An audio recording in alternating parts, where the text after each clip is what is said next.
From Los Angeles and Nashville, get ready to go behind the scenes with Entertainment Dudes. What happens when you pair a director, a voice actor in a world, and some of the most interesting people in entertainment? You're about to find out. Excuse me. Jason. What time is it? Oh my gosh, is it time to start the show already? It's showtime. What happens? It's like, it just felt like we just finished the last one 10 minutes ago. I know. And it's time for another one. Oh gosh, okay. This is beautiful. And the faces are gone. The faces are gone. See, Yes. that's why your shirt is not as cool as mine. For those of you who can't see or just listening onto the podcast, Cam is demonstrating the glory of the beautiful Entertainment Dudes merch that he is wearing. A gorgeous blue, what is this, baby blue shirt? This is accompanied by bright gold lettering of the Entertainment Dudes. Minus our faces. For those of you who don't like our faces and only enjoy our voices, this is the t-shirt for you. If you don't want faces in front of your nipples, yes. then... This is the voiceover shirt because you don't see us.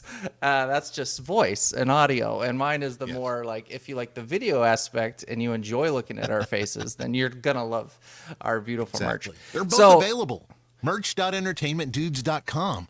Yes, and Cam, you've been rubbing something in my face for the last week or so because I, a lowly peasant, have very slow internet. Yes. But as slow as internet. As slow as the internet. Mine is free, but yours is very fast, so it's not going to freeze. Yes. Okay, well, enough about internet today. We have a very, very exciting, a very special guest who is near and dear to my heart. And wait, one more thing. Another thing? Oh, are you going to show us? Power has been getting so expensive that I had to take things into my own hands. What have you done? Well, for my desktop... Did you? That's a little too bright there, but yeah. Did you make this? Yes. This is the Stark Industries arc reactor powered bench power supply. What the heck? What does it even do? Well, this is on my bench, you on have my Ethernet? workbench. Yes, I got 12 volt, 5 volt, and 3.4 volts, which are average voltages that I use a lot. And then the thing up top here, this is a variable voltage, so I can go anywhere from like half a volt all the way up to like 37 volts. Dude, how would you even know or even think to make this? Like, I'm happy if I make toast and you make an arc reactor. Like, that'll turn it off. Ooh. What is this? There you go. That's pretty incredible. The thing on the top is the most impressive part of this entire thing. Well, did you 3D print this? Yes, I did. See? That's incredible. See, Cam got a 3D printer, and ever since did you 3D print the metal plate in the back? This is impressive, Cam. This whole thing's 3D printed except for this. This is a regular. Now you can do this yourself. This is a regular PC power supply, an old PC power supply. That you yanked out of an old. That I yanked out of an old PC, and then hooked all this up. These are little. See, I can turn that off. No volts. What do you run to it? Little cords here or banana jacks, So anyway, yeah, of course, that's there. Yep. And any of those who wondered if Cam wasn't a genius, now you know. Like, okay, incredible. So back to what I was talking about before. And banana jacks are not from these. Oh, banana jacks are actually little plugs. Have you ever tried sticking those bananas in there? Do they glow? I did. It's just like didn't work. So there you go. All right. And now, one more thing. Time to break. Okay, one more thing. Go ahead. If you're watching on YouTube, make sure that you like us, subscribe, and hit that little bell notification icon. And if you dislike us, no one else will know because the dislike button doesn't work anymore. So who cares? Exactly. Dislike away. So, me. And now, my favorite part of the show, when I get to bring in the most wonderful guest that we've ever had in the history of the world. One more thing. Cam, no, never will you mind. please just let me do the show? Okay. I'd like to introduce to you a wonderful... Before you introduce somebody, can you... I think it's time to introduce somebody. Cam, I have never wanted to murder anyone before, but now I'm feeling very, very strongly Okay. Okay, do not murder, do not murder, do not murder, do not murder. Yes, so anyways, today's guest is going to be... One more thing. Cam. I have a little phone power thing that matches the... You created this power thing that we're going to... No, I didn't. Hey! Oh, Cam, sorry. See? Look, Robin Shea is here. Robin Shea has been the host of a show called Southern Fried Fitness for a very, not a very long time, for a number of time, where she teaches you about healthy living and lifestyle, and has progressed from a radio show host to a TV hostess, and who has like 17 boys, or it just feels like it. You have 4 boys, right? 4 sons. Well, 5 sons, because technically, if you include Greg, he's more like a big kid anyway. Yes. So Yes, her lovely definitely. husband, 4 boys, balancing a career and a healthy lifestyle. Welcome to the show, Robin Shea. Thank you. Oh, it's a pleasure to be here. And I actually think Cam is more like Christopher Lloyd in Back to the Future. Yes. You know, like ready for that. What is it? It's Lamborghini sort of like to the come flux out? capacitor. Yeah, exactly. Jason! Just 62 gigawatts. Very, very impressive. So, fun fact, well, not even very fun. I get to teach at the New York Film Academy. I mentioned a bunch, but we work on the backlots of Universal Studios, and we get to work in the square where the DeLorean strikes the lightning strikes the church, and it's so fun seeing You're it. Right, DeLorean. I knew that. It's Well, no, we'll edit it. We'll just go and the DeLorean. DeLorean. It's Marty. It's the DeLorean. So, Robin, you the exciting part about today that, as I mentioned before, I follow a lot of your just regular life, and I see your beautiful family.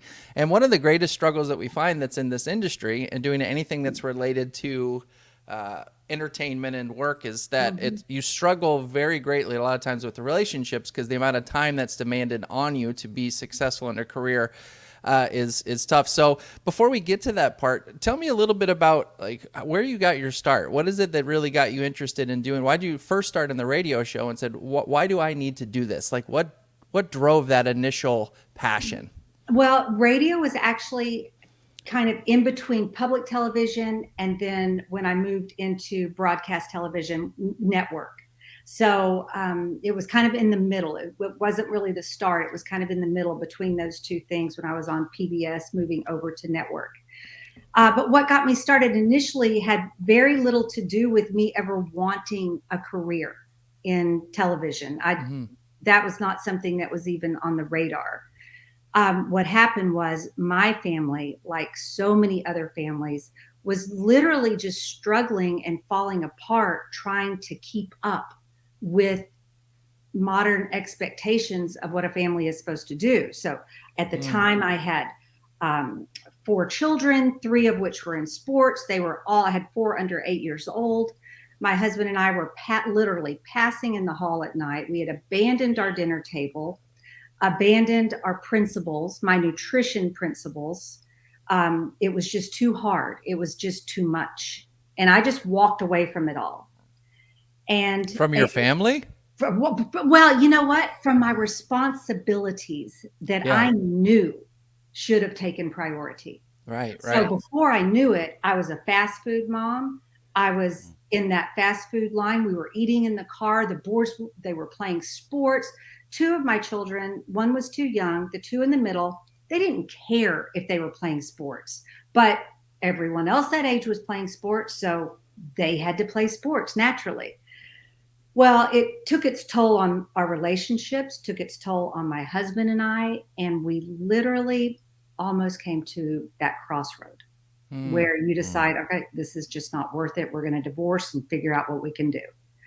That was not in our heart. We did not want to divorce, but through a moment of divine intervention, there was clarity brought to me and empowerment brought to me in a moment. And that moment redefined, from that moment forward, things have never been the same. So the day that I got this download directly from God, I withdrew 2 of the boys from sports. My oldest son loved sports, so we allowed him to continue playing. I said goodbye to fast food. started, preparing meals at home, started writing what I called meal stacking meals, which were multi-meals. It's really kind of more of a modern bulk cooking. So, but rather than making 12 meals and freezing them, I would make 3 at a time because my life was still very busy. So I still had to figure out how to make all of this happen. But it just happened one after another. And what I realized quickly was that the dinner table healed my family. It healed our relationships. It took my children, our relationship, just through hearing their prayers at the dinner table. I was able to determine what was going on in their school life through who they were praying for. So it just opened up a whole nother area of our lives that we had completely shut off to being too busy. And then I became a maven, like anyone does who is positively impacted through something. You just sing the praises of it. And it falls deaf on some people and it resonates with some people. And it resonated with the right person. And they invited me to host a segment on a cooking show. Not a cooking show, I'm sorry, on our news channel. So that was in August of 2004. And I didn't miss a Wednesday on WBKO and for the next 6 years. So I left WBKO in 2010, brought in a corporate sponsor. And I think of it like this. When someone is preaching something so hard and they're so passionate, oftentimes, do you hear my bird? I'm sorry. I just had a cat climbing on me. You've got birds chirping. It's okay.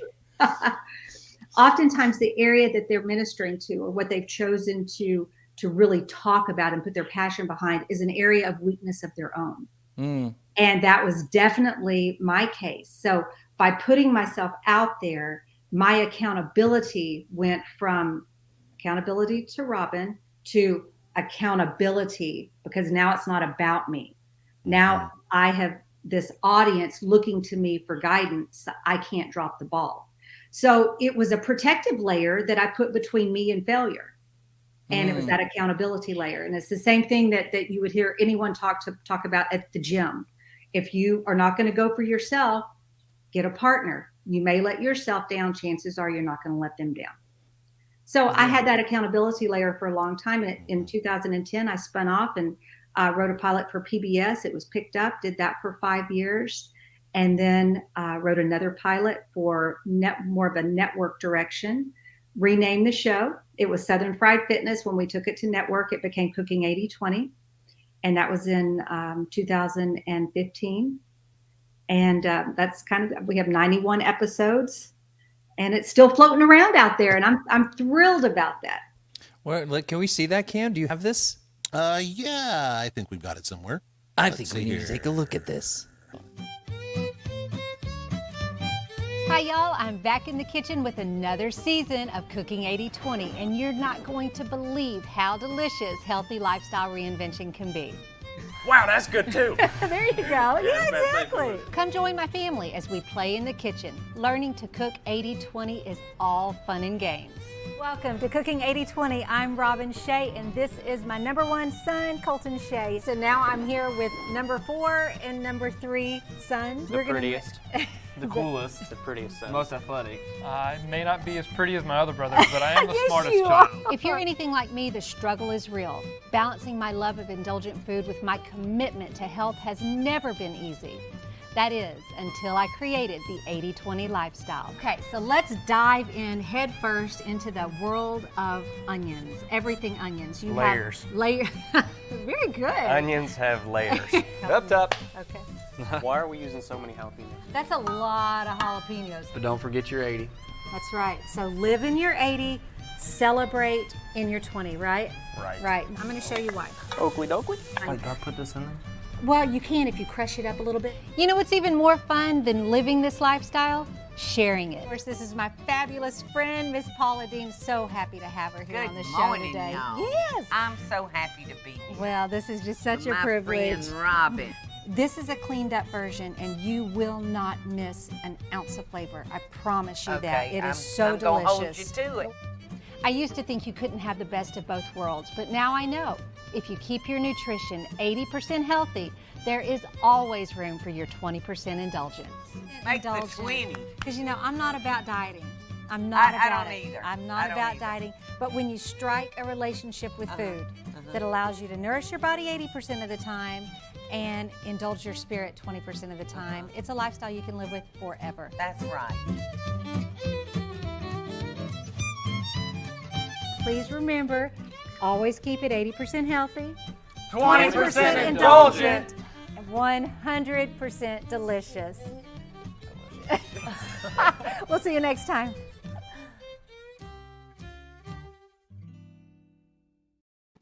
Ta-da!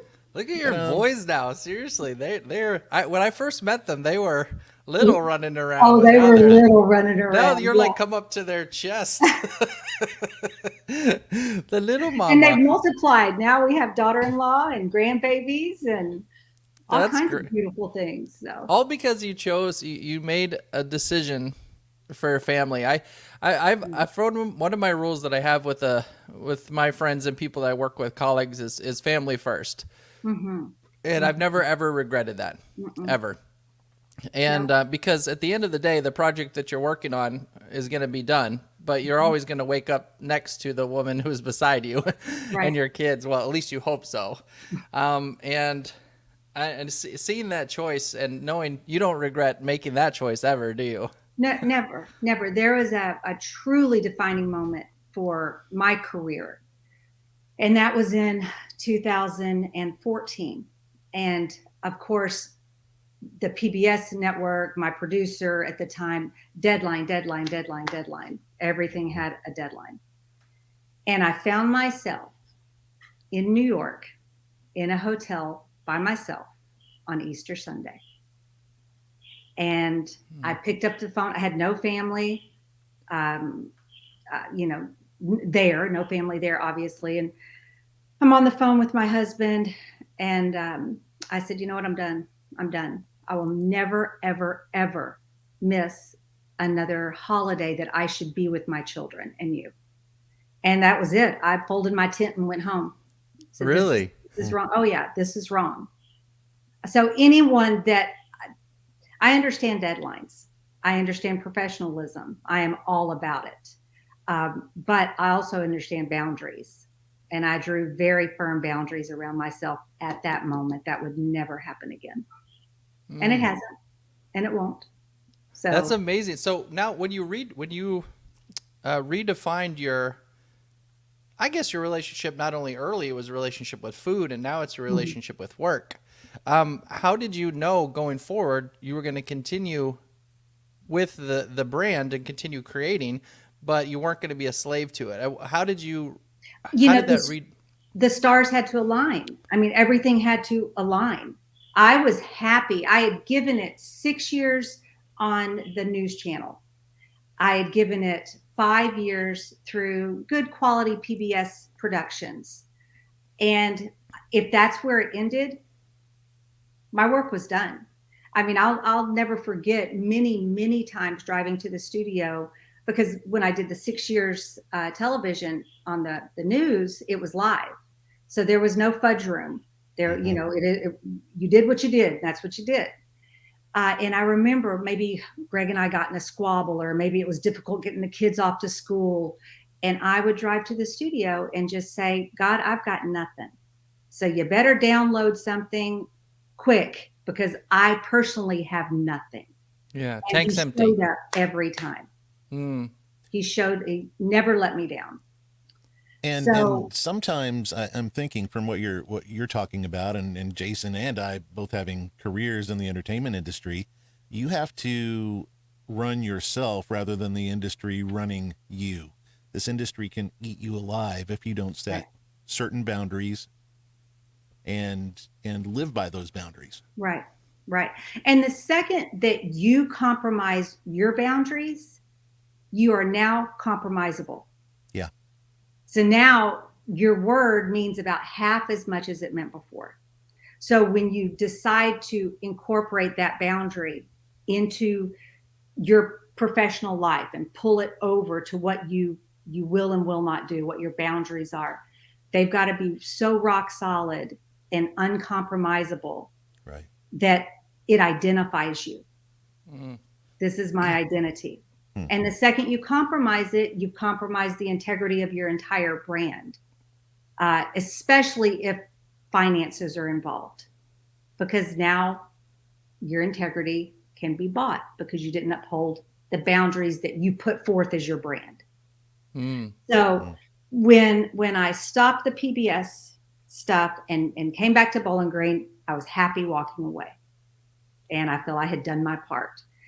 And just through how things happen, we have a big university here in Kentucky, Western Kentucky University. Hilltoppers? The Hilltoppers, that's Yeah. right. A gentleman that was working for us reached out to WKU, their broadcast department. They have a very famous broadcast department. And incidentally, side note, Johnny Carson donated all of their equipment that launched their broadcast department way back ago, years and years and years ago. So it's just kind of yeah, that's cool. Anyway, Western was wanting to get more involved in actual production, and we decided to put a studio in at Western. The students were behind the cameras. The professors were in front of the cameras, making sure everything went well. And it's some of the best content I produced. 3 or 4 seasons out of the studio at Western.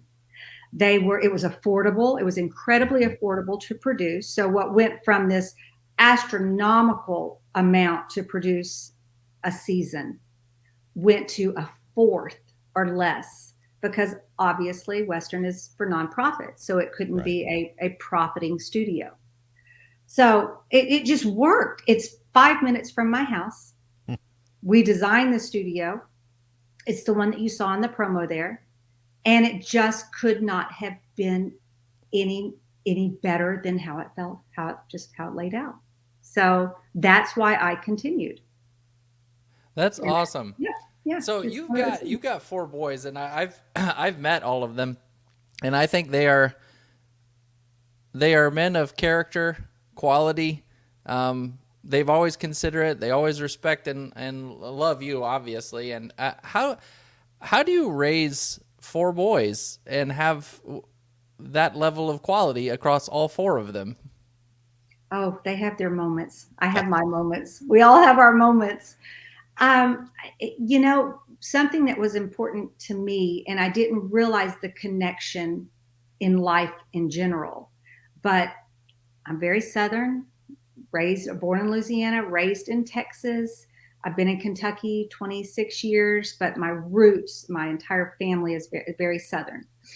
And manners were always paramount. Always paramount. Well, manners are also in alignment with just yielding to authority. So it's kind of a synonymous thing. When you have manners for adults, or you have respect for adults, or you use the ma'ams and the sirs, you know your place when there's a gathering. What's appropriate behavior, what's inappropriate behavior. It just kind of lines you up for a societal integration that has a hierarchy. And there's nothing wrong with that. That allows you to enter into the world with a sense of where you belong when you earn maybe a step up a rung. But I think that manners, just a very basic manners, was really the launch pad for the boys being able to integrate and be successful, never having any trouble with the law, never having any trouble with teachers, authorities. I think manners were a real big part of that. And I catch myself doing it with my grandchildren. Like, I remember one time my oldest son, he said, "Mom, I can't not say yes, ma'am, or no, ma'am, or yes, sir, or no, sir." He said, I can't. It's not in me. I don't know how to not do that. He said, "How did you teach us to put that? How did you just get that into us so strong?" And I was never angry when they were little and they would say what or huh. it was never a stern correction where they were, any kind of corporal correction. It was, I would just redirect their sentence and I would say, yes, ma'am. Mm-hmm. And then I would acknowledge what they had said once they repeated my mom did the same thing. Mom and dad, it's the same thing. If I said, huh, they'll say, huh? They'll say, I beg your pardon. And I'll say, oh, I'm sorry. Yes, ma'am. Right. And then, and then there was she'd never answer. Anger attached. I wasn't angry. This was training. This was just training. And then once it's trained in them, you almost can't train it out of them. Yeah, I think boundaries are something that's so important. I think it's been so destructive seeing it in society where, kids raise themselves or they'll learn they learn their own way or whatever. And there's an interesting psychological study that some researchers did in New York City where they had a playground and there's in the center of, I don't know where it was, but one of those parks in the center of New York City. And there was no fence on the park. And they just watched the kids play, and the kids stayed right next to the playground equipment in the center of the park and didn't venture very far from the playground equipment. They pretty much stayed there. Then they built a fence around the whole park, and the kids were all the way climbing on the fences. All the way around, and occasionally played in the middle, but mostly spent time on the edge. And there's something psychological for us as people when we understand boundaries and understand limitations, and then the freedom to exercise ourselves inside of those boundaries. Then there's always the testing of the boundary, because you want to know, is it a firm, solid, can I trust this boundary? Is it going to move? And then I think as you mature and you age, there's the freedom to remove the boundaries is there. And if you haven't been equipped to understand its value, its purpose, and the balance that comes from those boundaries, I think when you get to adulthood, you don't know, A, how to set good boundaries for yourself, and then B, you don't know where those boundaries are or how to even define those boundaries. And I had some kids yesterday. Said it better. That's so true. Yeah, we had some kids yesterday, about 20 of them, 25 of them, that were swimming in our pool. And we knew that we don't have that many kids in this unit. So we're like, what are you guys doing here? You can't be here. You don't have adult supervision. And they started cussing out our board member, just swearing at her, threatening her.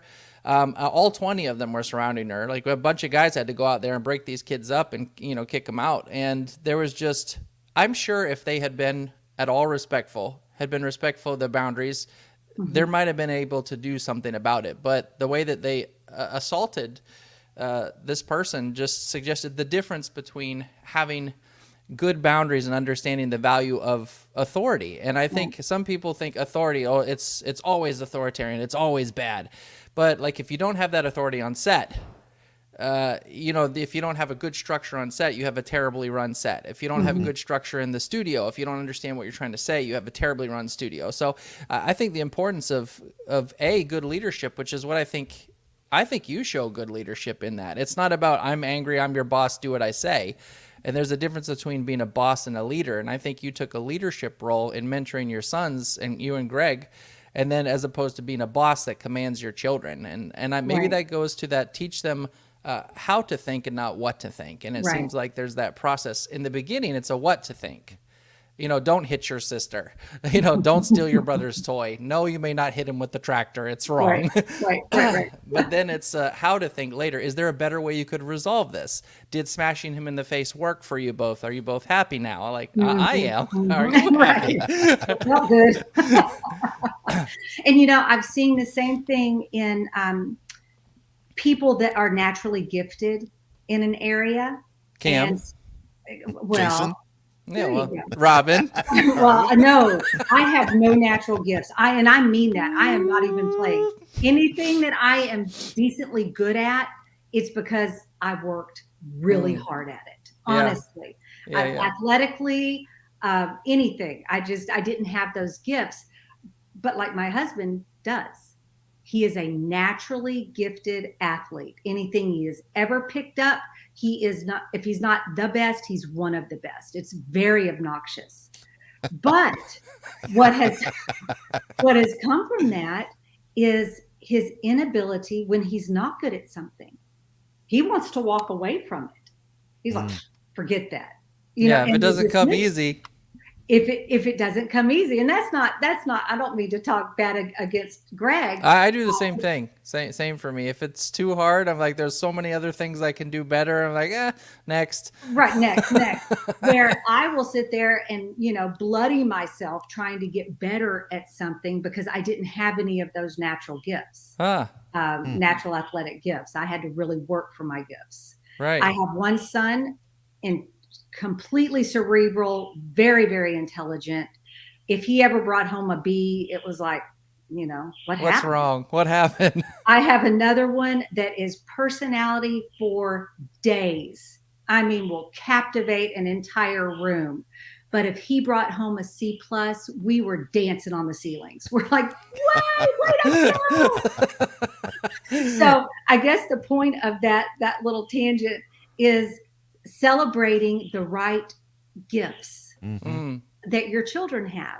I knew that the effort my BC student put in was worthy of celebrating, and I knew my A student put in very little effort. So what else in his life does he have to apply effort to that can get the same celebration? Because effort is important. The effort, the dedication you put behind something. Right. And of course, my A student wasn't great at sports, but he hung in there and had a great attitude. So we really, which is really funny, especially what that boy does now as a grown man. But we would celebrate the little victories that he would do, his accomplishments. So just, identifying the strengths and weaknesses and celebrating appropriately. Yeah, I think that's what I did with Ariana with my daughter. Is I think I always would look for what she was interested in as a child, and whatever she would pick up while she was interested in it, I would talk about it, teach her about it, ask her questions about it, and then find out is there different applications you can do with it. And I remember one time when she wanted to pet this cat, and she's like, hey, she started following this cat, and the cat went between two buildings like this, and the cat goes in between them. And we were on the same side going towards the cat, and I think she was about 3.5 or 4. She stopped and she goes, no, Dad, this won't work. She's like, you need to go on the other side, and I will chase him out, and you will pick him up and bring him to me. And I was like, so I went around the other side, out comes the kitty, scooped him up, pet him.